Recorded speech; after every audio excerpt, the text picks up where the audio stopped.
used to watching live sports. Today, television shows only sports of the past, although many of them can capture some defining moments, like somebody winning the All England Championship in 2001, or going on to pick up a Padma Bhushan in the Rashtrapati Bhavan for his events. But I think nothing like having live sport. But that is going to change going forward. And in fact, this is the time of the season in India when we get ready for IPL and munching away at our popcorn. We wait for a 4 p.m. and an 8 p.m. start, and we have the best of sports cricket in our drawing room. But today, everything has changed. But then look at it differently. Sports is a great uniter. Sportsmen unite a nation like India even more, and sporting legends unite the best. And one such legend, ladies and gentlemen, is with us today, Pullela Gopichand, who, apart from being a legend himself and carrying the burden of 1 billion people's aspiration on his shoulders, has ensured that legends are produced eternally in this country and cater to the aspirations of a nation for whom sports is the first and perhaps the uppermost religion. Talking to this legend is another legend, a brother like to me, a TV and media journalist, S Sudhir. And of course, we have with us our knowledge partners, MITRAA. And I'm really surprised for the kind of support they could give us in terms of knowledge sharing on this program, because knowing the promoters as I do, I realized sports and they were alien, yet they were able to put this together, and hats off to MITRAA. And with these opening statement, let me hand over proceedings to the one and only S Sudhir, talking to the one and only Pullela Gopichand. Thanks, folks. Stay safe and have a great witness a great conversation. Thank you so much. Over to you, TS. Thank you very much, Mr. Ganapati. Of course, sports is one thing, but today's sports, world sports in particular, is also about a lot of money. So, talking briefly about Pullela Gopichand, I've known Gopichand for well over 2 decades now, and I consider him one of the most articulate voices in world sports today, easily, without a doubt. And also, I must admit that whenever the chips are down or when one is navigating through a crisis of some sort, Gopi's life is something which I've always looked at as an inspiration. To come back from an injury in the mid-90s, which was almost threatening his career as a badminton player, and then go on to win the All England Championship in 2001, showed essentially one thing, that hard work and talent, of course, is important. But essentially, at the end of the day, the determination to succeed is what these tough champions are made of. And in my view, Gopichand is up there as a champion. I've written about it a lot of times in many of my articles that Gopichand, many people say he runs a training school, the academy, the Pullela Gopichand Academy in Gachibowli area in Hyderabad.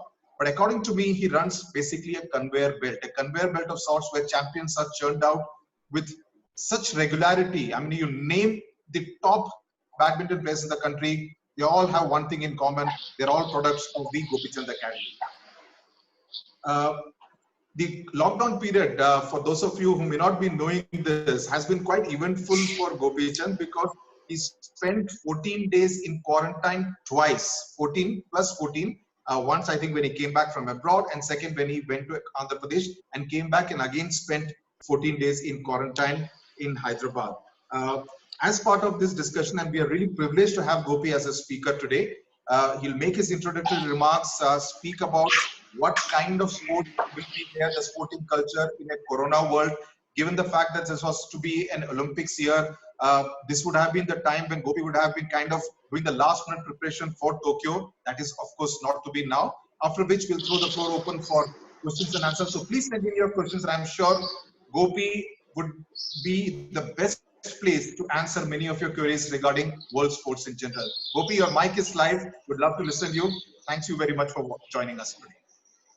Thank you for the kind words, Sudhir. I think it's really nice to be here. And thank you to Mr. Ganpati and Mr. Raghavan for the nice introduction, and thank you very much, and a very good evening to all of you. Um, well, I think I don't know how people would view what I'm saying, but people have been talking about live sport, people have been talking about Olympic sport and how it impacts. And a lot of talk has been about um, the high levels performance sport. I think, like in our society, people who have in the middle class who probably saved a bit of money, or the rich people, it's okay to actually go through this last few days comfortably. But as the migrant workers are, there is a huge population also in the country, in the unorganized sector, who are the coaches and who are the people who are the markers, who are people who are supplying small equipment and who depend on sport and small scale sport, players who do not play the IPL, because we might tell that the IPL will be a loss. Yes, it will be a loss to the big players who earn crores of rupees. But I think to the domestic players who are probably just starting off on the Ranji Trophy, and there's a lot of players who are going to lose money there. There's a lot of players and coaches in various other sports who are in grassroots levels, who, for a coach who works in a swimming pool, the marker who works there, the person who's stringing rackets, the person who's selling small balls, cricket balls in the summer. I think there's a lot of disadvantage for those people in sport today. I think that's a big area of sport which is actually suffering because of the COVID lockdown. Yes, I think sport is a non-essential item, but among all the non-essential items, it is the most important one. I think for all of us, and Mr. Ganpati had rightly put it, I think if during this time there was sport and live sport, at least there would have been something to look forward to. And that's something which I really miss. Going forward, sport is going to be different. I hope we are able to continue live sport without spectators also is fine. But I think we have to make changes, because in a world where travel might not be the same again, where gatherings might not be the same, I think the people who are going to adapt fast and are seen as being safe and are seen as using other platforms to market themselves are going to be important. And content for television, content for internet is going to be very, very important in the future. And also, and a very important thing, and the COVID time has actually showed us, health is important, immunity is important, small exercise done at home is important. It's going to change the way people look at sport as well. And I think we need to be very clear that for all of us, sport is much more important than the medals which it brings. It is much more important because today, more than ever, I think people need to find ways to entertain themselves and feel the body and the mind together. And that is sport. I think we need sport for that reason. We need children to play sport for that reason. And we need probably a rethink on the way we look at leagues, look at travel. A simple example would be that we would play, say, internationally. We would travel almost 17 to 20 tournaments in a year, each one in a different country. So literally, we are spending 20 weeks traveling from country to country. Can that be curtailed is something we need to look at from our sport. We would have a sub-junior event in Hyderabad, which would draw about 2,500 people from across the country coming to participate with parents or guardians or coaches. And that would mean a huge amount of travel. We need to relook at how we manage that. I think in general, we would have tournaments with different levels of play, people just gathering together. I think how can we isolate that and ensure that smaller and smaller groups play, so that a Kerala guy need not go to Bihar, a Mizoram guy doesn't need to come to Gujarat, and how this whole process can be simplified is very, very important. So I come back to this question. COVID times difficult for international sport, for people who've trained all their lives thinking the Olympics is important. I think to get postponed might be bad news for some. It might actually be good news for others who haven't prepared enough. Maybe 1 year later could actually be, they could be stronger coming back. So that's something which is important. But I think it's also very important what happens to kids, because people who have spent 4 or 5 years in sport already and who are 13 and 14 suddenly find, is it worth what we are doing? That's a big question mark. People who think that this is my profession, I'll be the sub-junior national champion this year, and suddenly the nationals doesn't happen. What happens to us as a player? The parents are disillusioned. People who have resigned jobs and thought that I will get a coach's job and a secure income, and who have taken EMIs and bought a car and a house, how do they pay back and get back? Because the lockdown, if it continues beyond a point, is going to hurt them. And it hurts the confidence. And how are we going to take that forward? Swimming pools. People have invested in pools, taken loans. People have invested in stadiums, taken loans. And suddenly, if they're out, and summers typically would have been the time where they earn enough for the rest of the year, and they are closed, what happens to them? I think it has impacted us badly. And the surface is the Olympics and the IPLs, but actually the real pain is down below. And with young kids who are 18 and 19, who think that this is their time to make it, they lose a year, and it's a short career of 8 to 10 years.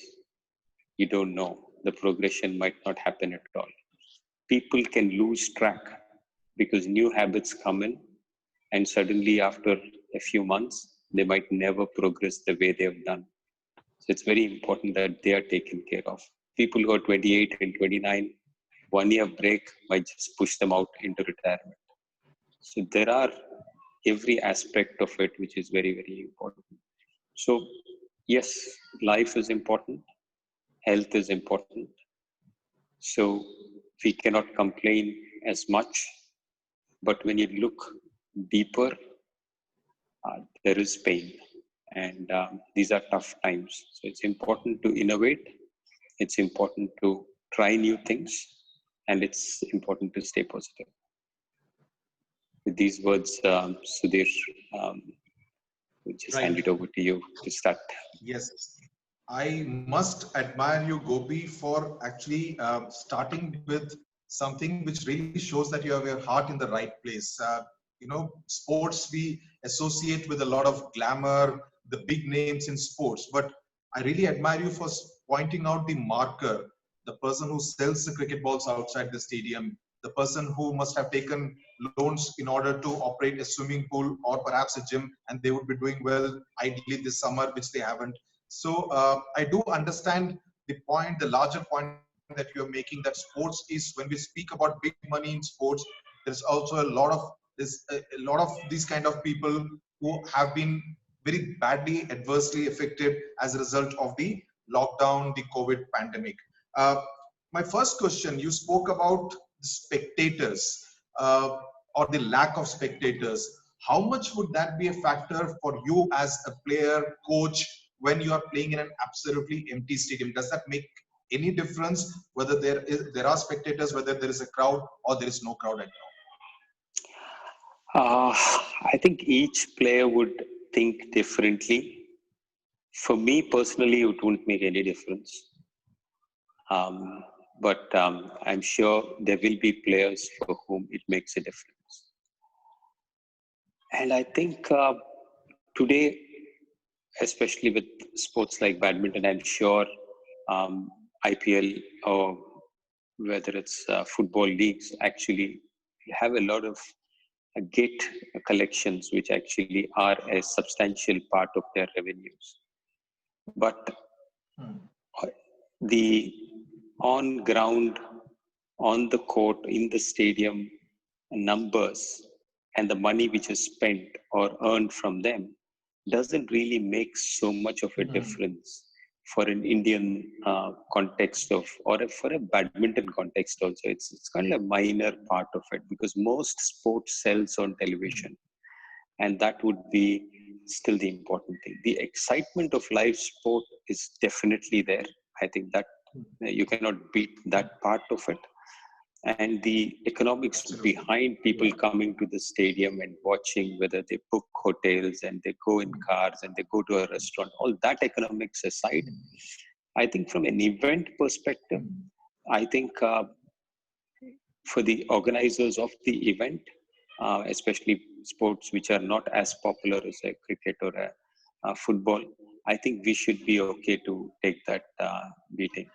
And some people thrive when there are people watching and there are fans around.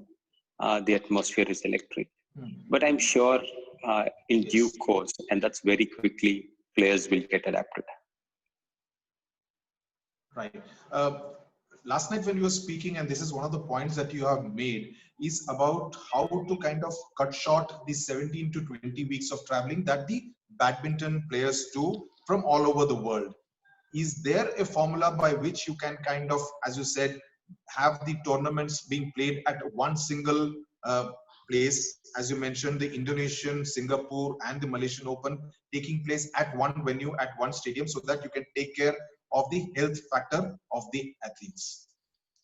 I think one of the things which I have suggested and was, and probably a difficult suggestion from a world badminton perspective, from their commercial viewpoint. But I think when you look at it, you go from a country to country, we might actually end up being quarantined, and that's a reality. We don't know if players are safe. That's also what we need to take care of. So my suggestion was that instead of playing Indonesia, Malaysia, Singapore, 3 back-to-back tournaments, traveling, almost the same group was playing against each other for 3 weeks. Instead of going to 3 different stadiums in 3 different countries and running the risk of everybody getting infected, might as well just stay locked down in one place and play 4 weeks in a row and go back home and then come back after 6 weeks to another venue and then play again 4 weeks in a row. So what essentially I'm suggesting is that if there are no spectators, how does it matter whether you're in Indonesia or Singapore or Malaysia or Delhi? So it doesn't make any difference. So why should we as players be risking ourselves, and also why should the entire population be risked because of this kind of travel? So I think that's something which we need to look at. Even domestically, that's the same formula, I would think. We should have a lot more local competitions which are very clearly marked out. They're the 2 players who come in, play against each other with one umpire who comes, watches their matches, notes down, puts it on the net. And then that locally, when this competition finishes, you pick the best of the lot and a select group of zonal guys who probably, if India were to be divided into 6 or 8 zones, you get 3 or 4 people from each zone, get them to a place, make them play back-to-back 3 or 4 tournaments in 2 to 3 weeks, and then send them back. Instead of having 2,500 people coming into a venue, you're effectively breaking it down to a 60 or a 50 number so that things are much more easily manageable. Given the fact, Gopi, that there are these commercial considerations, how has the Badminton World Federation reacted to the suggestion of yours? And point number 2, a related point, how are the players themselves reacting? Is there a sense of fear, apprehension, concern, paranoia, if I may use the word, among players as to what could possibly happen? Well, it's players' psyches and mentalities sometimes are very brave. They just don't see things um, very clearly. In the sense, when I had an option to talk to the players about the All England, I remember the players who had a chance to qualify said, "We want to go," because they had a chance to qualify to the Olympics. Yes. The rest of them backed off. So it's almost like players' interest supersedes logic at some point of time, because the same player is deciding, if I have a chance, I will play. If I don't have a chance, I will withdraw, kind of a thing. So I think at the moment, also it's the same. I think players um, are scared. And I don't know how this whole issue is going to be resolved. Because if when England was at 1,000 cases, we stopped the next tournament, and Swiss was about 300 odd cases. Yes. We didn't play the Swiss Open. But today, when there is a lack of people affected, or 30,000 people affected in a small country, we are going there and playing. And the risk of them contracting the virus is much more than what has happened in March. So when you've stopped events in March, what makes you open up in August? Because we don't have a vaccine, we don't have a cure, you don't have a foolproof mechanism. So what is stopping? Yes. Is my big question. So players are apprehensive. So the players, especially parents, and especially in India, the decision is a family decision. So parents are apprehensive, and most of them are like, better not take a chance kind of words. But with some of the players who are Olympic bound, it's almost like a once in a lifetime chance. So they want to be careful and want to take a chance. Right. And the first part of my question, I mean, has the World Badminton Federation responded to your suggestion of having this 3-4 tournaments at one venue itself? Yeah, so Thomas Lund, who is the Secretary General, said it was an interesting one, but they have commercial issues with going that route. So basically, it means that you have committed to the sponsors of a particular format. And if you change the format midway through, it's going to be difficult. And I agree totally with that, in the sense you've gone to Indonesian Open and told them that you have men's singles, women's singles, men's doubles, and suddenly if you end up getting only a doubles event, and they might not be interested. So I think they have these issues. If they're going to conduct these events and everything is fine in August, it's great. But if not, then we have to have a plan which is at least gives us a clear chance to be safe. Right. At least in badminton, it's not a contact sport, but do you see much more of a concern and apprehension in sports like, say, wrestling, boxing, for instance? What happens to those sports which are really contact sport? Well, I think it is definitely a risk. And today we might open, but 3-4 cases might just go back into a knee-jerk reaction, which might pull us back a few more steps. So I think unless we figure out quarantine spaces, quarantined time, and lockdown, at least to those people who are competing against each other, we are always going to be at risk. So I think it's important to strategize in a way that if the top 30 players are competing against each other, you bring them together 14 days in advance, get the testings done, and then they compete. That's the only way I see how things are going to be going forward. Now, the coaches and the players work according to a particular regimen, which includes the diet regimen and also the fitness regimen and the manner in which they train in order to peak ahead or during a particular tournament. And all of you must have had the Tokyo Olympics in mind. Mr. Ashokan Krishnamurthy wants to know, how long does it take for professional sports persons to become match fit after 2 months of activity? I mean, how do they kind of get back into the groove? Because obviously the kind of stuff they must be doing at home in a limited space is obviously not good enough. I think for most athletes who've played a decent level, injuries have been a part. So they would know how to handle their body and mind for a month or two. So it's not really so much of a problem. You might be a bit rusty, and that's an individual case, where some players might need a few more matches to come back. Few players might need a few lesser matches. That's an individual aspect. But to be specific, I would think a 6-week preparation time would be good enough to get back. But how well you get back depends on player to player.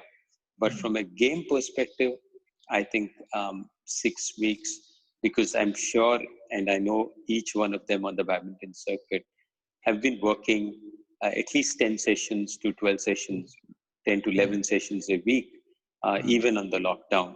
And they've been maintaining those fitnesses. So 6 to 8 weeks max is what I would believe is enough. Okay. Given the fact that the Tokyo Olympics has been postponed to next year as of now, what would be the game plan? And I speak not just about badminton, but about all Olympic sports. What do you see the roadmap ahead should be, or is it too early to even speculate about what kind of a roadmap should be for India ahead of the Tokyo Olympics next year?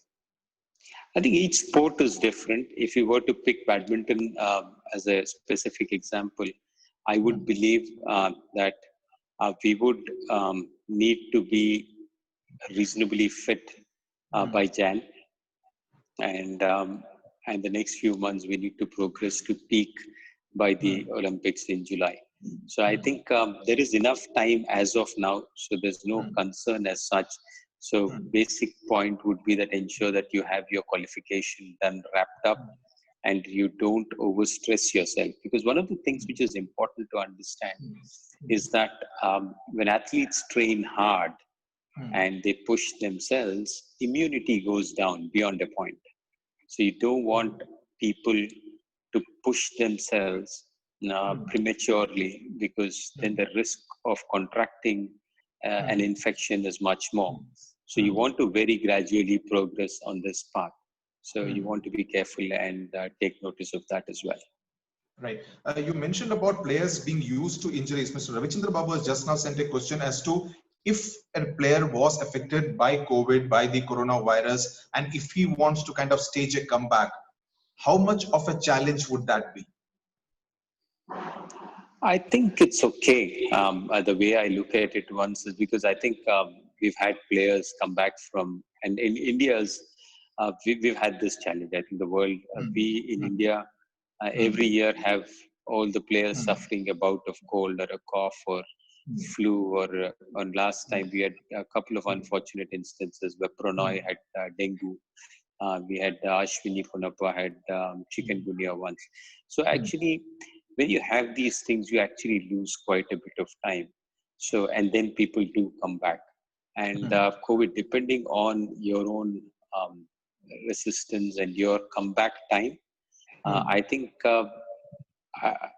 people will come back quickly is what my feeling is. It's not, and I don't know enough about the recovery process and how much it affects the body as much as I would know for, say, a dengue or a malaria or something.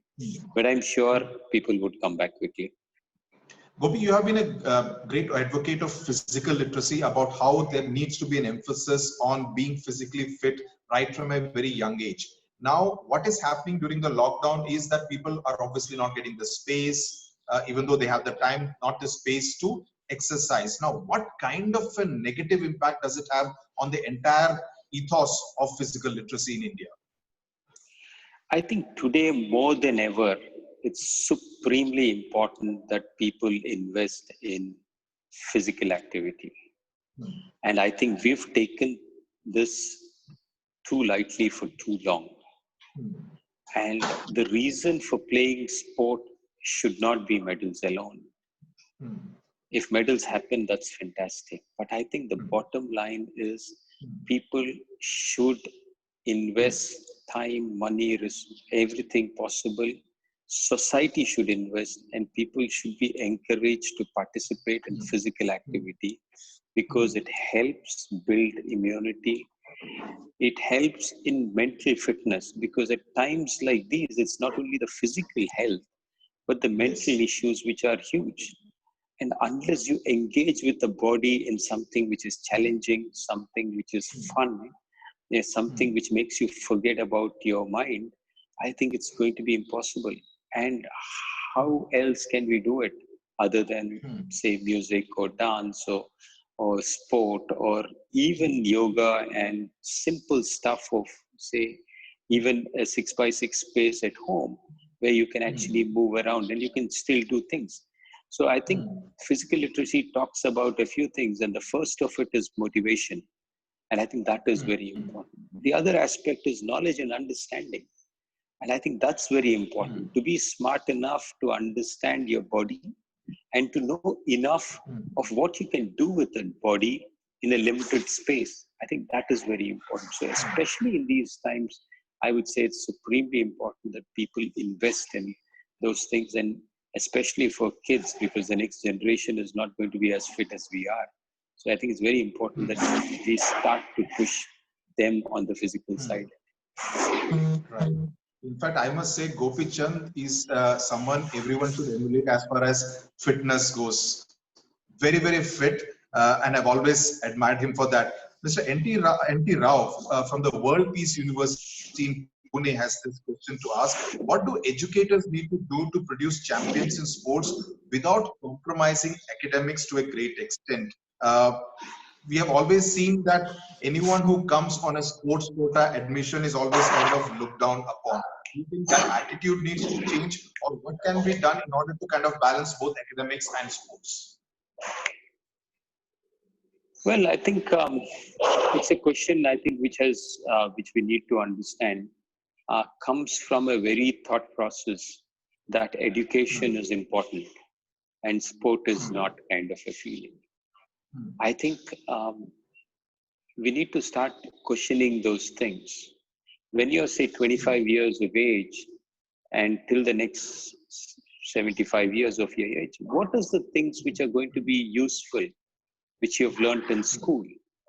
Or what is it that you've learned in childhood which is going to be important? And if you look at that, I think the experiences which you have had in sport, the knowledge which you have understanding sport, and the motivation which you draw from the early childhood experiences to ensure that you continue this journey for life is what will give you a body which is healthy, experiences which is wholesome, and also be a better human being. So life skills and stuff.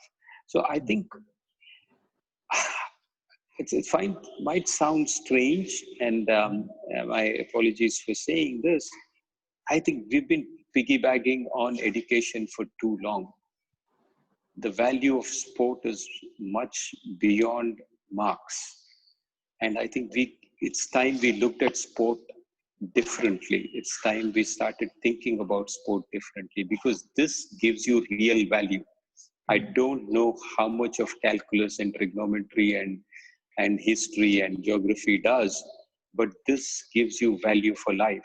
So I think this is supremely important, and no disrespect to the other subjects, but I think this is a key subject, and I don't want to put this statement here saying that if you play sport, you'll get better marks, so play sport. No, I think this is more important than marks, and it's time that we kind of invest in sport for sport itself. And I think for the lessons it gives for life, for becoming a better human being, and for happiness and health and community, I think sport is supremely important. Right, very well said. The other larger question is of corporate sponsorships, because the commercial backing obviously very important for sports at any level, from the sub-junior to the international level. The question being asked is, when it comes to CSR and sponsorships, sports is not really seen as a big priority unless they are backing the big players who have already made a mark for themselves at the international level. What's your take on it? And especially in COVID times, do you see that taking a bit of a hit? I think for the longest period of time, the academy had really struggled for sponsors. To be fair, I think we really struggled, and we had very few people coming forward to support it. I had N Prasad, who came very initially, and thanks to him, we were able to push building the academy. Later, we've only in the last 3 or 4 years, whether it's IDBI Federal or whether it's Kotak Bank, we've kind of, people have started believing and actually supporting sport. But having said that, and I remember going to CSR before for sponsorship, and they would say, we don't have sport on the list of CSR. And they would say it is mostly girl, child, health, sanitation, education. Sorry, sport is not on CSR. So then they would put me on to the sponsorship guys, and the sponsor would get and say, boss, you don't have as a sport, badminton doesn't have the eyeballs to be a world sport, or Indians can't be champions. So this is the kind of words which I got in the initial years of, or for a very long time. But having said that, the last few years have reinforced people's belief in sport, and especially in badminton. And today things are a lot different. But also it's important to mention that government and the Sports Authority of India and corporate India and also parents are looking at sport very different from what they have looked at, say, before 2009, 2008. I think we have really changed into a sporting nation, or we are moving towards that pretty well. With a country which has less resources, I know it's going to be much more difficult. But I'm saying I see very positive things happening from every quarter. So today, yes, we still do struggle big time, but from the struggles which I've seen in 2004 till now, I think the future looks very good, because government has Khelo India as a major initiative. It has Fit India as a major initiative, and many kids are getting scholarships in those projects.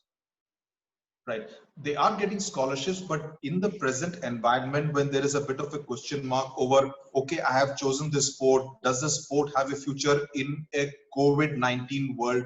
Do you see, given the fact that, as you said, these kind of decisions are taken by the entire family, do you see a situation where many 13-year-olds, 14-year-olds may decide that, okay, this is too risky, let me go back to a more risk-free academic professional kind of a career? Do you see that happening? Yeah, I can't deny the fact that the COVID scenario has put doubts on people's minds. But I don't know how many fields are risk-free. And today, I think to have life skills which helps you navigate through life would be more important. And for that reason, the COVID scenario makes me even more bullish, and to want to shout louder to say, in this times, what sport can teach you, nothing else can. And for that reason, you need to play sport. Even if you're a failure in sport, just to learn about failure, you need to play sport. And to kind of adapt to new conditions, you need to play sport. So the value of sport is immense. And let's not look at it in the organized sector or the unorganized sector as a job. Will he get here, but wherever he gets in life, I think sport is going to be useful. So I would really say invest in sport. It's the best thing you can do today. Right. Before, I mean, if the Olympics were to take place this year, you would have been playing a lot of the big names, the Srikanth, the Saina Nehwal, the Sindhu, the Sai Pranit.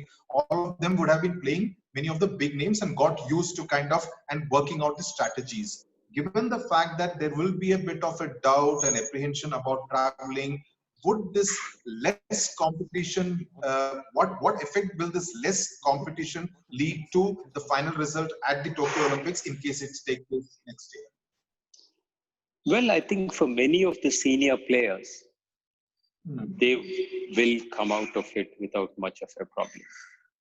In fact, it might be in a way even better because the time could rest to heal their injuries.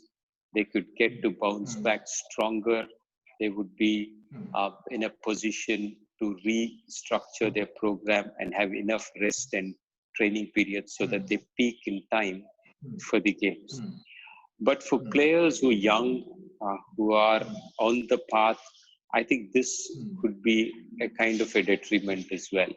So not like they say, one size doesn't fit all kind of scenario. So in the same way, I can't say that this is a rule which is there for everybody. But in general, I would think that experienced players can benefit by the lockdown and by this year where we've finished about 85% of the qualification period. So only with 15% left, only 6 to 7 tournaments left. People can play those tournaments and then prepare for the big event. Mr. Lakshmana from Bengaluru has this question to ask: is the attention to sports? I mean, basically, he wants to know how sports-minded are we as a country, and is this attention or lack of attention to sports a reason for getting fewer medals? Because we see every year, every once in 4 years, when India does not fare too well at the Olympics, except in say sports like shooting, badminton, there's a sense of, you know, a country with so much of population is not able to get even 10 to 15 odd medals. Is that the result of a lack of a sports culture or not being sports minded enough? I wouldn't say lack of a sports culture or something. I would say things are getting better. But having said that, Olympic sports medals needs scientific work, which is very focused, and you need to know where you need to invest in. I just want you all to just ponder on this a little bit. Don't think of Olympic sport as something which is very fair and nice and correct and that kind of a thing. Because do we, and this is a fundamental question, all 100 meters winners have come out of a certain gene pool which comes out of Western Africa. Yes. All sprint winners come from there, and all long distance, middle distance runners come out of Eastern Africa. If that is the case, then we as a country, should we participate in these events fully, or we should refrain from, because there's no chance of us winning a medal there. So I think for us, the value of sport should be looked at beyond medals. And that's why I go back to that statement again. But if we need medals, then we need to pick sports where we are good at and where our body type is good at, and be very focused and invest in them with a singular minded focus to win medals. And there cannot be any democracy there. All sport is same, or all players are same. You just need to be singularly focused on winning medals. And you have to ensure that you pull the right strings at the Olympic Federation level also to ensure that sports where you are good at has more medals. So that's the kind of thinking you actually have to have. So, and I have jokingly say this, that the Europeans have so many swimming pools and they end up having so much of infrastructure, hands which are big and legs, body which is big. So they end up having, in swimming, they have a front freestyle, they have a backstroke, they have a butterfly, they have a medley, they have a breaststroke, they have 50 meter, 100 meter, everything. And so they've kind of end up having a bunch of medals where they've maximized the sport. Yes. And if these guys were good in running, if the Europeans and the people who control the federations were good in running, they would have made people run backwards, sideways, and every possible way. So I think it's very difficult to say that Olympic sports is about these things. So I think it's very important to say, let's put the Olympic sport to the side and let's look at being the best of what we can be And as 1/7 of the world's population, we can be bullish about which sports we support. And Right. let's do our own stuff. Gopi, the times when you were playing in the 1990s and the earlier part of this century, you didn't have So the then kind if you of excuse me, I'll just put on the light a bit. Sure. I think it's, or is it okay? I think it's looking fine, but if you want to put on the light, it's fine. Yeah, it's fine. Then it's fine. Yeah. Go ahead. Okay. Last two questions, Gopi. No problem. When you were a player in the 90s and the early part of the century, you didn't have the kind of support staff that you now have for the players who are playing now. What more do you think? I mean, I remember you used to say in earlier interviews about how you have a long wish list of things that Indian badminton needs in order to excel at the world level. In 2020, what is Gopichand's wish list for Indian badminton now? The three things that you think Indian badminton still needs and it hasn't got. A system in place. People need to know what they are accountable for. And that is very important. I would really love to see a structure which binds the entire country together. What I mean is that in education, you have players moving from primary to high school to secondary to college and PhD. Whereas in our sport, we don't have a structure of grassroots level, intermediate level, or elite level. Yes. So coaches hang on to players too long because we don't have a structure for motivating coaches. So my wish list, secondly, would have this as a secondary goal. The third thing is that we need to organize our sport in such a way that people don't keep crossing this country across playing tournaments. We need to minimize the amount of travel and maximize the amount of times they play players of the same quality. And that is a structure which we need, which builds grassroots upwards. And at the top, absolute confidence, absolute accountability, and absolute discipline to ensure that the top players are producing continuous results. Right. Gopi, my last question, and I go back to my first question, when you spoke about the coaches, the markers, the ball boys, etc., who also need help, and they're also part of the entire sporting ecosystem. What do you think needs to be done in order to ensure that these people who are actually providing the entire sporting ecosystem do not get adversely affected as a result of this entire COVID pandemic? Or do you think, much like the migrant workers, the guest workers, they're also the forgotten people when we think of sports? I think in general, coaches across sport are a forgotten identity. We don't recognize them as much. Probably somebody can say teachers also fall into that category, but possibly yes. But I think it's very important to acknowledge the fact that these people are part of the ecosystem, and these people are in an unorganized sector, but there are a huge number of them like that. So how do we help them? So a database and a structure which ensures that they also get some minimum support during this period is very, very important. Right. Gopi, thank you very much for being part of this session, answering questions with such great clarity. As always, it's been our pleasure that you were part of this session, the webinar session being hosted called the MITRAA Dialogues and being hosted by the South Indian Chamber of Commerce and Industry. The past president of SICCI, Mr. Jawahar Vadivelu, will propose a vote of thanks. I think he also has a question. I think you should ask that question first, right, Jawahar? Okay, thank you. Gopi did answer that. I wanted to know, what more do we need to do, to help make badminton achieve the kind of, the mass appeal that cricket unfairly enjoys in India today. And I think Gopi alluded to the fact that, we need to build the sport up from the grassroots level and quite appropriately put. And I do hope that, with all the success that Gopi has achieved in helping badminton achieve this status is just the very beginning of what more we can do. And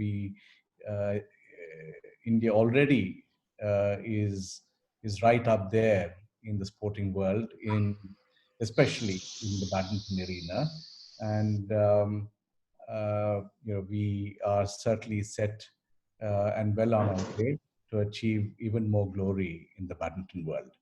So that said, it gives me immense pleasure in proposing a very hearty vote of thanks to